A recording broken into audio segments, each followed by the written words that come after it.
नमस्कार साथियों, कैसे हैं आप सभी। आशा करता हूं कि आप स्वस्थ होंगे, सुखी होंगे और प्रसन्न होंगे। इस अष्टावक्र गीता में आपका स्वागत है। यहाँ हम समझते हैं कि कैसे ज्ञान का, बोध का और इस संसार की जो भी चुनौतियाँ हैं उनको किस प्रकार से हम टैकल करते हैं, कैसे मैनेज करते हैं। और इस श्रृंखला में जो साथ देता है वो है हमारी बोध, हमारी बुद्धि। अगर हम इसको समझते हैं, इसको उस तरीके से अपनाते हैं तो हमारे जीवन की जो भी चुनौतियां हैं उसको बड़ी आसानी से हम मैनेज कर सकते हैं, उसको हम सही तरीके से टैकल कर सकते हैं। तो अष्टावक्र ने अपने बोध से हमें ऐसे सूत्र बताए हैं जिसको अगर हम धारण करते हैं, उसको अपनाते हैं तो इससे जो है हमें लाभ मिलता है और आसानी होती है। तो आइए जानते हैं कुछ सूत्र जिससे हम इन बातों को समझ सकते हैं। नोद्विग्नम नाचा संतुष्ट कर्तस्वप अंधवर्जितम निराशम गत संदेहम चित्तम मुक्तस्य राजते। ज्ञानी महापुरुष का मन ना उद्विग्न होता है, ना संतुष्ट रहता है। उसमें ना कर्तापन होता है, ना ही विषयों के प्रति प्रतिक्रिया रूप किसी तरह का स्पंदन। आशा रहित, संदेह मुक्त ज्ञानी का चित्त संपूर्ण दैत्यों से परे सुशोभित होता है। मुक्त पुरुष का चित्त पूर्ण रूप से शांत हो जाता है।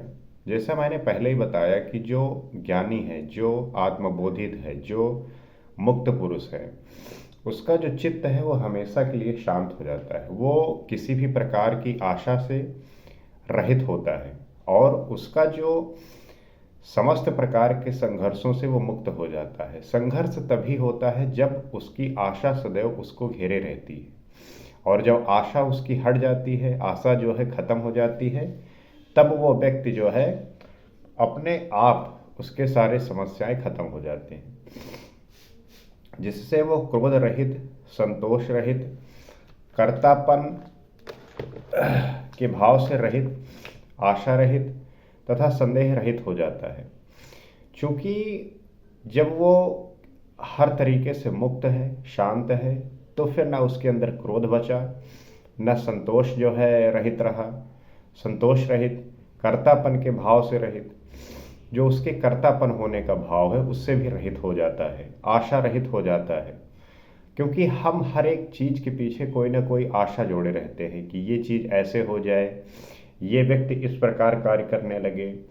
हर चीज़ को हम इस तरीके सोचते हैं और वो जब नहीं होता तब जो है हम दुखी होते हैं, परेशान होते हैं। तो संदेह रहित हो जाता है। इस वजह से अब उसके संपूर्ण कार्य निश्चिंत, विवेकपूर्ण तथा स्वभाव के कारण होते हैं।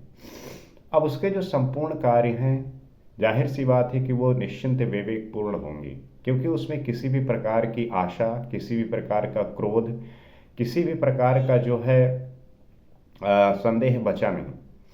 तो वो स्वभाव के कारण अब जो है अपने कार्य करता है। अहंकार तथा चित्त की इच्छाओं के आवेश में आकर कोई कार्य नहीं करता। अब उस व्यक्ति में ना तो अहंकार बचा है और चित्त के आवेश में आके, इच्छाओं के आवेश में आके कोई भी कार्य वो करता नहीं। इच्छा बची ही नहीं। जब इच्छा बची ही नहीं तो वो व्यक्ति अपने विवेक से काम करता है। ना उसमें किसी प्रकार का क्रोध है और ना ही किसी प्रकार का अंधकार है। तो अब वो जो है सारे कार्य करता हुआ भी अलिप्त है तथा अछूता ही रहता है। ऐसा ज्ञानी ही सुशोभित होता है। तो जो व्यक्ति ज्ञानी हो गया वो किसी भी प्रकार के कार्य में लिप्त होता ही नहीं, वो किसी भी प्रकार से अछूता रहता ही नहीं। तो ये गुण हैं, ये क्वालिटी हैं एक ज्ञानी होने की, कि क्या परिवर्तन हो जाता है उस व्यक्ति में। निर्ध्यायतुम चेष्टितुम वापि यच्चित्तम न प्रवर्तते निर्मितम इदम किंतु निर्ध्यायति विचिष्टते। मुक्त पुरुष का मन ध्यान अथवा चेष्टा में प्रवृत्त नहीं होता, परंतु वो निमित्त अथवा हेतु के बिना ध्यान करता है एवं कर्म करता है। तात्पर्य क्या है कि करने का भाव मात्र अहंकार है। अगर आप ये सोचते हैं कि आप कर रहे हैं तो यही जो भाव है, यही जो है अहंकार का रूप है। क्योंकि जो करने का भाव है वही अहंकार को प्रदर्शित करता है, और अभिमान ही पहले उद्देश्य निश्चित करता है, फिर कर्म में प्रवृत्त होता है। वो जो अहंकार है सबसे पहले सर्वप्रथम वही जो है उद्देश्य निश्चित करता है, कर्म तो उसके बाद ही होता है। अहंकार बिना उद्देश्य के कर्म कर ही नहीं सकता। अहंकार आपको उद्देश्य बताता है, उस उद्देश्य की प्राप्ति के लिए फिर आप कर्म करते हैं, तो उसे फल की चाह होती है जिससे उसकी इच्छा की तृप्ति हो सके। तो जब उद्देश्य आप बनाते हैं तो वहाँ पे किसी न किसी प्रकार के फल की चाह होती है कि मुझे ऐसा जो है फल मिले, इस प्रकार से मेरी इच्छा जो है तृप्त हो। तो बिना फल की अभिलाषा के किया गया कर्म वो निरर्थक माना जाता है। अब अगर आप बिना अभिलाषा के कर रहे हैं तो जाहिर सी बात है कि उसका जो कर्म हो निरर्थक माना जाएगा, उसका उसके लिए कोई मूल्य होता ही नहीं। इस प्रकार अज्ञानी सब कुछ चेष्टा से ही प्राप्त करना चाहता है। इसलिए जो व्यक्ति अज्ञानी होते हैं वो सदैव जो भी कर्म फल प्राप्त करना चाहते हैं उसका उद्देश्य है, और चेष्टा मात्र अहंकारवश होती है जिसके पीछे उद्देश्य होता है। तो ये जो चेष्टा है प्राप्त करने की वो अहंकारवश होता है, और जिसके पीछे सदैव उद्देश्य होता है, उद्देश्य ही या उसको जो है वो काम करवाने के लिए प्रेरित करता है। बिना हेतु या निमित्त में ध्यान भी नहीं करता, लेकिन ज्ञानी पुरुष का कोई निमित्त नहीं होता, इसलिए ना तो वो ध्यान आदि मानसिक क्रियाओं में प्रेरित होता है और ना ही शारीरिक प्रयत्नों में।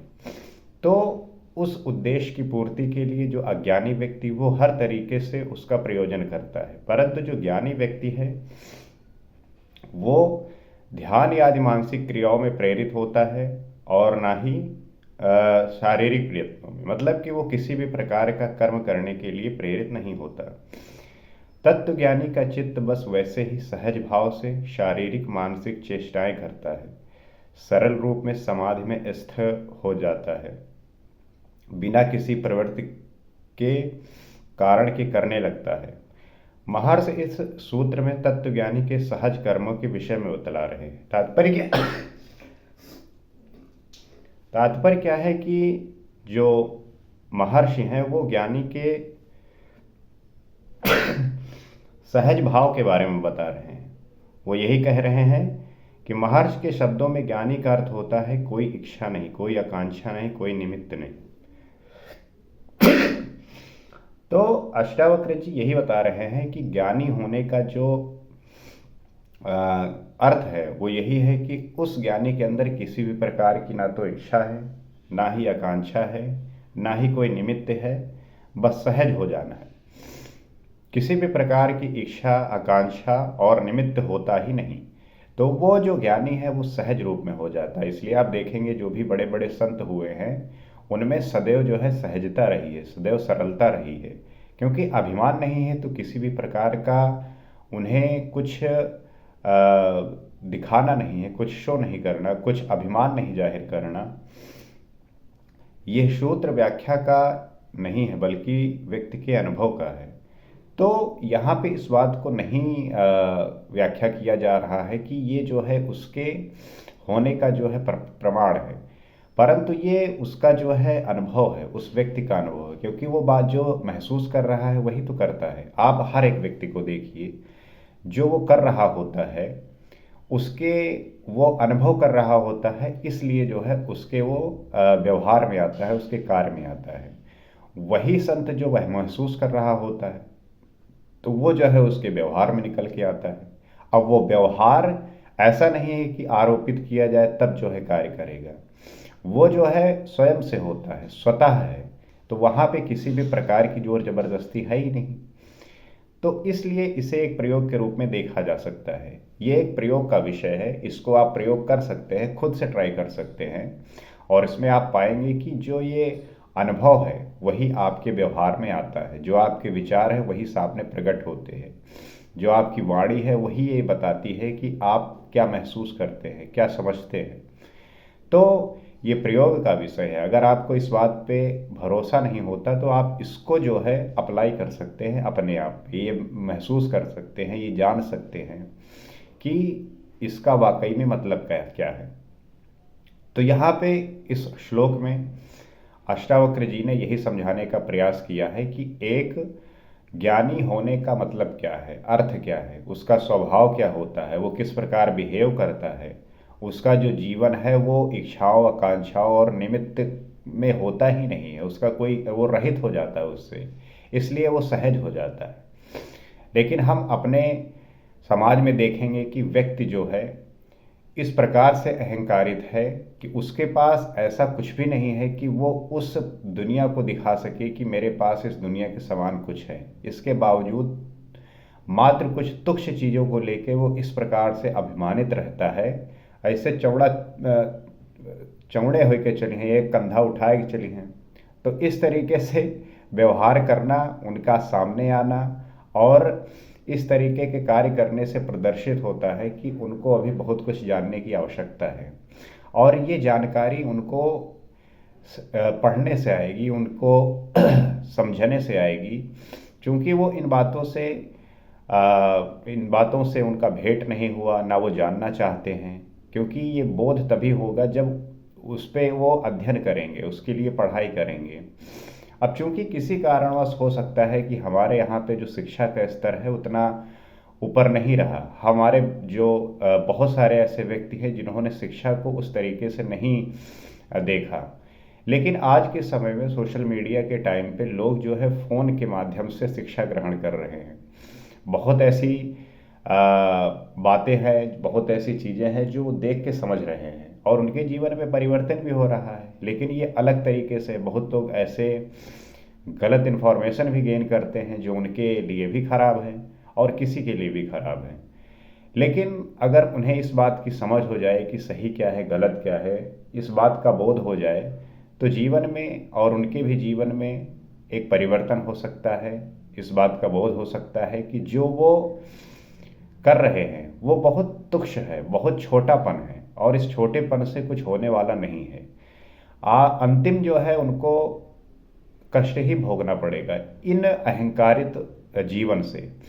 तो उसको जितनी जल्दी हो सके त्याग दें, अपने जो है स्वभाव में आके, अपने स्वभाव को जानते हुए कि उनके द्वारा जो किया हुआ कार्य है वो किस प्रकार से हर व्यक्ति के जीवन में प्रभाव डालता है, और उसका जो प्रभाव वो महसूस करते हैं वो क्या इस प्रकार इस बात का प्रमाण है कि वो इस दुनिया में एक इस तरीके से चीज़ों को समाहित किया है या इस तरीके से चीज़ों को प्राप्त किया है कि वो अहंकार कर सके।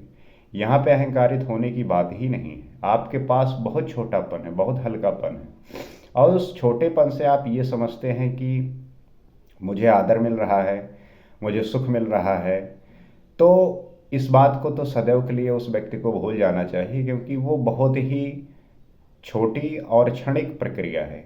एक समय के बाद जो है वो बहुत आपको कष्ट देने वाली और दुख देने वाली है, क्योंकि उस समय आपकी इच्छाएं प्रगाढ़ होती हैं, बहुत बड़ी होती हैं, और वो इच्छाएं जब पूर्ण नहीं होती तो वो फिर आपके जो सुख है वही दुख में कन्वर्ट होने लगती हैं। आप बेचैन होने लगते हैं, डिप्रेस्ड हो जाते हैं, और संसार को आपने उस तरीके से बुना है, हर व्यक्ति को उस तरीके से इन्वॉल्व किया है, तो वही व्यक्ति आपको जो है फिर काटने लगते हैं, वही व्यक्ति आपको जो है गिराने लगते हैं, फिर आपको कष्ट होता है, चोट पहुंचता है, आप भागते हैं। तो अगर इस बात को समझ जाएंगे तो आप जो अपना संसार बनाएंगे, अपना जो दुनिया बनाएंगे, वो अपने अनुरूप बनाएंगे, ताकि आप हर एक स्थिति में समान रह सकें, शून्य की अवस्था में रह सकें। और ज्ञानी होने का यही परिणाम है कि अहंकार से बनाई हुई दुनिया वो टूटने वाली है, वो खराब होने वाली है। वहाँ पे किसी को कुछ मिलेगा नहीं, मिलेगा वो तभी जब आप अपने आप को समझेंगे, आपका स्वभाव बनाएगा आपकी दुनिया, और ये स्वभाव से बनी हुई दुनिया हर किसी के लिए सुख प्रदान करने वाली होगी, आनंद प्रदान करने वाली होगी। आप इसको अपने जीवन में धारण करिए, जानने का प्रयास करिए, क्योंकि इसी के माध्यम से हम एक मनमोहक, एक सुंदर सृष्टि का निर्माण कर सकते हैं। और हर व्यक्ति के अंदर जब ये भाव आएगा तभी जो है ऐसी दुनिया बन के निकल के आएगी। और हमारे आपके इस प्रयास से, इन बातों से शायद जो व्यक्ति समझ सकेंगे उन्हें इस बात का ज़रूर लाभ होगा। और इस तरीके से जो हमारा उद्देश्य है कि हर व्यक्ति के अंदर जो एक खालीपन है, एक बेचैनी है, एक असंतुष्टि है, अगर उनका जीवन शांत होगा, सरल होगा, सहज होगा, तो वो हर किसी को लाभ पहुंचा सकेंगे। इसी आशा के साथ अगले एपिसोड में आपसे फिर मुलाकात होगी। आज के लिए बस इतना ही। नमस्कार।